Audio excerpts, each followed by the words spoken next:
This little 5-minute lecture is about visual images and how to interpret the elements within images to determine their meaning.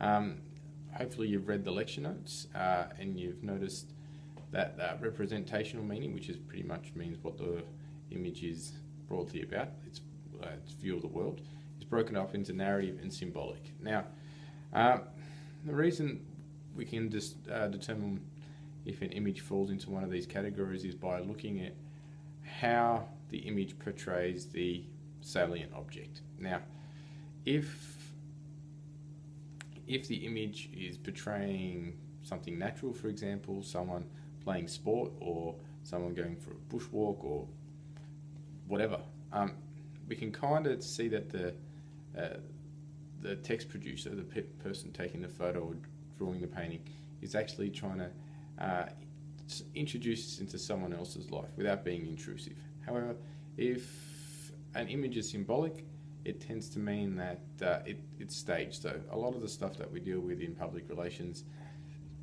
marketing, journalism, communication, can be a mix of the two. Now, it's important to determine if something is staged, symbolic, or narrative. They have very different intentions, and they give us clues into what the text is being, how the text is being portrayed, and particularly how the actors within the text are being portrayed. Then we look at interactive meaning. This kind of looks at, well, to start off, the frame, social distance. So if I get really up and close, gives you a level of intimacy. However, if I'm all the way back, it doesn't have that close relationship. So it's important to understand how the subject is being framed within the shot.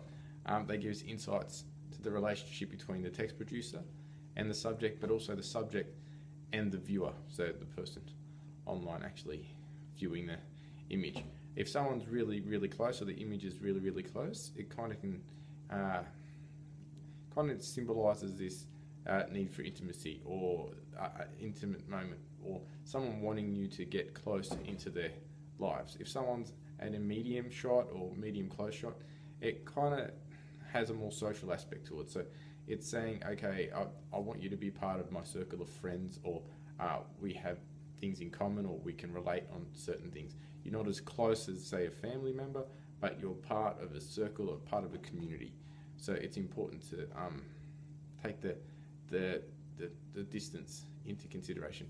A long shot can be, again, symbolic of a crowd shot, for example, where you're trying to get an overview. There's not too much intimacy in it. It has a different purpose. So it's important to take into consideration the frame and the social distance when interpreting an image. As with, if I look at you directly in your eye, when it comes to image and gaze, it's very important to understand that means I'm trying to directly connect with whoever's viewing it.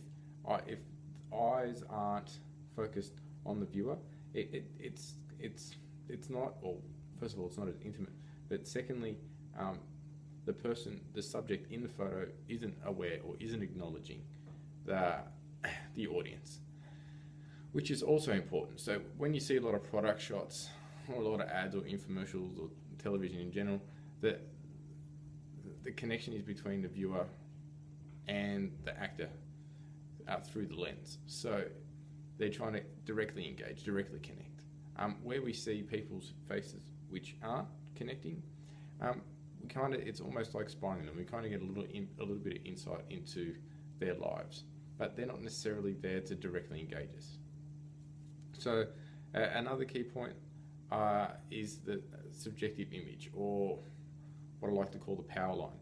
So I'll lift this up for a second. If you're looking at me from this angle, I'm looking up at you. So that kind of insinuates that you have the power. But if we flip that down and I'm looking down at you, it kind of insinuates that I have the power. So, and obviously equal is equal.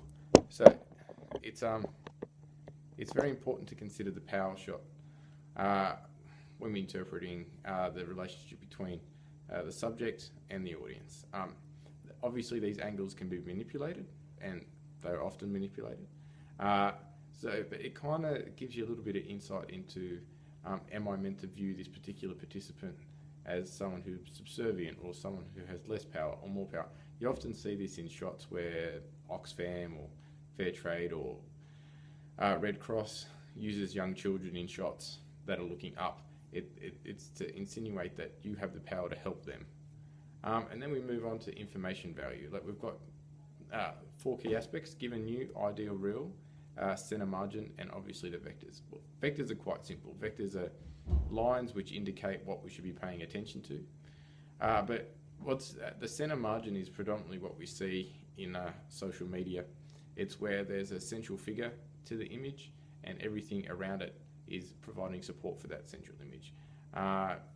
All you have to do is check out people's shots on Instagram to understand that it's often the person who's taking the photo as the central figure. But if you look at landscape shots, or there's usually some element in there, whether it's the sun, whether it's the relationship between the foreground, background, that plays that central role. When we look at public relations and advertising, we often have what's called a product shot, where the product is central and everything else around it is to support it.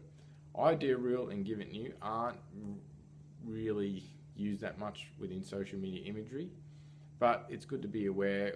We often read from left to right, so information is often presented to us in left to right in a Western context, so it's just good to understand the reading position, the reading things. So I hope this has helped. If you've got any questions, please email me, give me a call, or just drop into my office. Thanks.